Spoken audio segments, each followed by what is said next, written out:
ये कहानी है जॉन टाइटोर की, जो कि एक ऐसा इंसान है जो ये कहता है कि वो साल 2036 से आया है। रेडी हो जाओ थ्रिल के लिए। नवंबर 2, 2000 एक इंटरनेट डिस्कशन फोरम में जहां पर लोग आपस में बात करते हैं, उसमें एक नया मेंबर ज्वाइन हुआ और उसके अकाउंट का नाम था जॉन टाइटोर और उसने ये पोस्ट किया।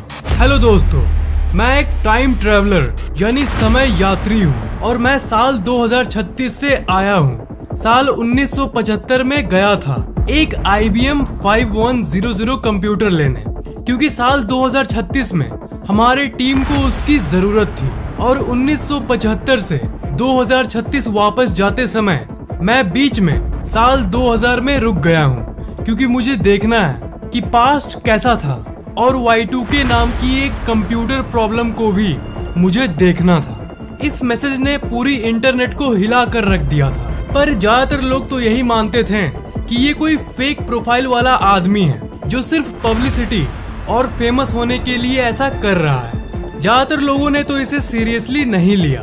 फिर उसकी पोस्ट का रिप्लाई करते हुए बहुत लोगों ने कहा कि अगर तुम सच बोल रहे हो तो इसका कुछ प्रूफ दो हमें। और उसके बाद उसने जो भेजा उसने सबके होश उड़ा दिए। उसने उस टाइम मशीन का डिजाइन पोस्ट किया और यहाँ तक कि उस टाइम मशीन की एक्चुअल फोटोज को भी पोस्ट की। ये देखकर सभी की होश ही उड़ गए। किसी को समझ नहीं आ रहा था कि ये क्या हो रहा है। जॉन टाइटोर का ये कहना था कि वो एक आर्मी है साल 2036 में और उसके दादाजी IBM कंप्यूटर कंपनी में जॉब करते थे और इसलिए उसके कॉन्टैक्ट्स, उसकी जान पहचान IBM में थी। और IBM कंप्यूटर ही एक ऐसी चीज थी जो उसकी भविष्य की कंप्यूटर प्रॉब्लम को सॉल्व कर सकती थी। इसलिए वो टाइम मशीन की मदद से वापस आया था 1975 में। आपके मन में ये सवाल आ सकता है कि अगर वो सच में फ्यूचर से आया था तो उसे तो पता ही होगा कि आगे क्या होने वाला है, तो क्या उसने किसी घटना के बारे में बताया था? जी हाँ, यही तो अजीब बात है। उसने बहुत कुछ बताया था। जॉन टाइटोर ने एक पोस्ट किया था जिसमें उसने कहा था कि पेरू में एक बहुत ही बड़ी अर्थक्वेक आने वाली है। एंड गेस व्हाट, उसके उस पोस्ट के कुछ महीनों बाद ही 23 जून 2001 में पेरू में इतिहास का सबसे भयंकर भूकंप आया। उसने ये भी वार्निंग दिया था हम लोगों को कि तुम लोग स्पेस शटल ओवरहीटिंग प्रॉब्लम को सॉल्व कर लो, नहीं तो भविष्य में बहुत बड़ा हादसा हो जाएगा। और इस पोस्ट के बाद 21 फरवरी 2003 में हमें ये घटना एक्चुअल में देखने को मिली। कोलंबिया स्पेसक्राफ्ट इसी दिन दुर्घटनाग्रस्त हुआ था। उसने और भी बहुत सारे बातों को बताया, जैसे ओलंपिक 2004 ही सबसे आखिरी ओलंपिक होगी और कई तरह के अलग अलग घटनाओं के बारे में कहा। पर जैसा कि हम जानते हैं ये सब बातें गलत साबित हुई और उसकी सारी बातों की एनालिसिस की जाए तो लगभग आधी बातें झूठी साबित हुई और आधी बातें सच्ची। पर अगर आप डीपली इसे देखोगे तो किसी इंसान की आधी भविष्यवाणी सच कैसे हो सकती है और वो भविष्य के बारे में इतना कुछ कैसे जान सकता है? जॉन टाइटोर के ऊपर एक किताब भी लिखी गई और इसका नाम था John Titor a time traveller's tell.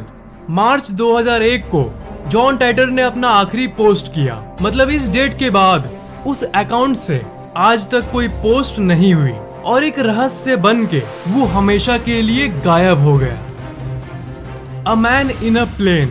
1954 में एक प्लेन जापान के एयरपोर्ट पे लैंड किया और उस एयरपोर्ट से एक नॉर्मल सा इंसान बाहर की तरफ निकल रहा था। और जैसा कि आपको पता होगा, एक जगह में बीच में पासपोर्ट चेकिंग होती है, तो वो वहाँ अपना पासपोर्ट दिखाने के लिए रुका। पर वहाँ पर जो हुआ वो कुछ ज्यादा ही अजीब था। वो इंसान एक बिजनेसमैन टाइप लग रहा था और ऐसा प्रतीत हो रहा था जैसे ये अपने बिजनेस ट्रिप पर है। पर जब इसका पासपोर्ट चेक किया गया तब वो पासपोर्ट एक यूरोप की कंट्री टॉरेड की थी। पर जानते हो, टॉरेड नाम का कोई जगह असल में एग्जिस्ट करता ही नहीं। शुरू में ऑफिशियल लोगों को लगा कि ये कोई पासपोर्ट की गलती है, पर उसी समय उस इंसान ने खुद अपने मुंह से ही कह डाला कि नहीं, कोई गलती नहीं है, मैं टॉरेड का रहने वाला ही हूँ। और तुम लोग ये कैसे कह सकते हो कि टॉरेड नाम का कोई देश है ही नहीं? मेरा देश तो हजारों सालों से यूरोप में है और टॉरेड से जापान का ये मेरा पहला ट्रिप नहीं है। मैं यहाँ पर पहले भी कितनी बार आ चुका हूँ। वो इंसान बहुत गुस्सा हो गया था। जिस कंट्री से कोई बाहर आए ट्रिप के लिए और बाद में किसी को पता चले कि वो कंट्री एग्जिस्ट करता ही नहीं है तो कैसा लगेगा। ऑफिशियल लोगों के इंस्पेक्शन से ये इंसान बहुत फ्रस्ट्रेट हो गया। प्रूफ के लिए उसने अपना पासपोर्ट ओपन करके दिखाया। पासपोर्ट पर बहुत सारे जेन्युइन सील्स लगे थे, स्टैम्प्स भी लगे हुए थे जो कि बिल्कुल जेन्युइन था। और यहाँ तक जापान का स्टैम्प भी उस पासपोर्ट पर था, जो उसके हिसाब से उसने तब लिया था जब वो यहाँ पर किसी बिजनेस रीजन के चलते आने का प्लान बना रहा था। उसके पास एक लाइसेंस भी था जिसके ऊपर कंट्री का नाम टोरेड लिखा हुआ था। फिर ऑफिशियल्स ने उसे एक मैप दिया और ये कहा कि तुम्हारा कंट्री टोरेड मैप पर कहाँ पे है, जरा बताओ तो। और उसने पॉइंट भी किया फ्रांस और स्पेन के बीच में एक छोटी सी एरिया पे। उसने ये कहा कि यहाँ पर टोरेड है, पर जैसा कि आप जानते हो मैप के इस जगह पर दो ही कंट्रीज हैं, फ्रांस और स्पेन। यहाँ टोरेड नाम का कोई भी देश नहीं है और इसलिए उस इंसान को एक सिक्योर्ड होटल रूम में भेज दिया गया। वो इंसान मान गया और ऑफिशियल्स ने उसे ये कहा कि सुबह में इंस्पेक्शन के बाद, तुम्हारी जांच के बाद हम तुम्हें छोड़ देंगे। तब उस रात के लिए उसे एक होटल रूम में भेज दिया गया फुल सिक्योरिटी के साथ। अगले दिन ऑफिशियल्स वापस उस इंसान को लेने आए। जब उन्होंने उस रूम को खोला तब उन्होंने देखा कि वो आदमी गायब था। ये बहुत अजीब बात है कि इतने फुल सिक्योरिटी के बावजूद भी वो इंसान कैसे भाग सकता है। रात भर सिक्योरिटी गार्ड्स ने उस पर नजर बनाए रखा था, पर वो रहस्यमयी तरीके से गायब हो गया। और जो लाइसेंसेस और डॉक्यूमेंट्स ऑफिशियल्स ने उस इंसान से लिया था, वो सब वो जो ऑफिशियल्स के रूम में रखा गया था, वो भी किसी रहस्यमयी कारणवश वो भी गायब हो गया। पर इस घटना के बारे में कहीं उतनी बात नहीं की गई, न्यूज कवरेज या अटेंशन दी ही नहीं गई। इस घटना के 35 साल बाद इस किताब के जरिए, जिसका नाम था द डायरेक्टरी ऑफ पॉसिबिलिटीज, लोगों को इस घटना के बारे में पता चला। और एक किताब जिसका नाम था स्ट्रेंज बट ट्रू, उस किताब में भी इस घटना के बारे में जिक्र किया गया। इस घटना को कोई भी आज तक नहीं समझ सका कि ये आखिर हुआ क्या था। बहुत सारी थ्योरीज बनाई गई, पर सबसे फेमस थ्योरी ये कहती है कि ये एक दूसरे पैरेलल यूनिवर्स का इंसान था जो हमारे इस यूनिवर्स में किसी ग्लिच के चलते शिफ्ट हो गया था। पैरेलल यूनिवर्स का कॉन्सेप्ट ये कहता है कि बहुत सारे यूनिवर्सेस इस एग्जिस्टेंस में हैं। मतलब सारे यूनिवर्सेस में से एक यूनिवर्स में एक ऐसा भी यूनिवर्स है जहां पर टोरेड नाम का एक यूरोपियन कंट्री सच में है। और उसी ब्रह्मांड से हमारे ब्रह्मांड में ये इंसान किसी तरह स्लिप कर गया और फिर रात में ही वो किसी तरह अपने यूनिवर्स में वापस लौट गया था। और क्योंकि वो हमारे यूनिवर्स में कभी एग्जिस्ट करा ही नहीं था, इसलिए उसके साथ साथ उसकी जो लाइसेंस और डॉक्यूमेंट ऑफिशियल्स ने लिया था, वो सब भी गायब हो गया। दूसरी थ्योरी ये कहती है कि वो इंसान फ्यूचर से आया था। हो सकता है कि भविष्य में टोरेड नाम का कोई जगह होगा जहां से ये इंसान टाइम ट्रेवल करके जानबूझकर आया होगा, सिर्फ ये देखने के लिए कि पास्ट कैसा था। और इसके आसपास कोई ऐसी सीक्रेट डिवाइस होगी जिससे वो होटल रूम के अंदर ही अपने यूनिवर्स में वापस लौट गया। कौन सी थ्योरी सही है कोई नहीं जानता, पर ये एक बहुत बड़ी मिस्ट्री जरूर है। Mysterious incident of time slip. Time slip उस फेनोमेनन का नाम है जिसमें आप एक समय से दूसरे समय में अचानक से स्लिप हो जाते हो। एग्जाम्पल दूं तो मान लो आप अपने घर के आसपास के एक मॉल में रेगुलर आते जाते रहते हो हर हफ्ते, ठीक है। और जब भी आपको हेयर कट कराना होता है तब आप उस मॉल के अंदर ही करवाते हो। पर एक दिन आप मॉल से निकले और आपने देखा कि मॉल के बगल में एक अजीब सा हेयर कट सैलून मौजूद है। आप उस सैलून में गए अपना हेयर कट करवाने, फिर आप वापस अपने घर चले गए। घर आने के बाद आपने ये देखा कि आपका हेयर कट तो बहुत अच्छा है, तो आपने ये डिसाइड किया कि अब से आप अपना हेयर कट हमेशा वहीं करवाएंगे, उस छोटी सी सैलून से, ना कि उस मॉल से। पर जब आप नेक्स्ट बार उस जगह पर गए तो आपने देखा कि कोई सैलून मौजूद ही नहीं है। और अपने आसपास के लोगों से पूछा कि यहाँ एक सैलून था ना, मैं तो कुछ दिन पहले ही यहाँ आया था। तो उन्होंने कहा कि नहीं, तो यहाँ पर तो कोई सैलून नहीं है। सैलून था, पर आज से 10 साल पहले, जो कब का बंद हो चुका है। तो यहाँ पर क्या हुआ आप थोड़ी देर के लिए टाइम स्लिप का अनुभव कर रहे थे।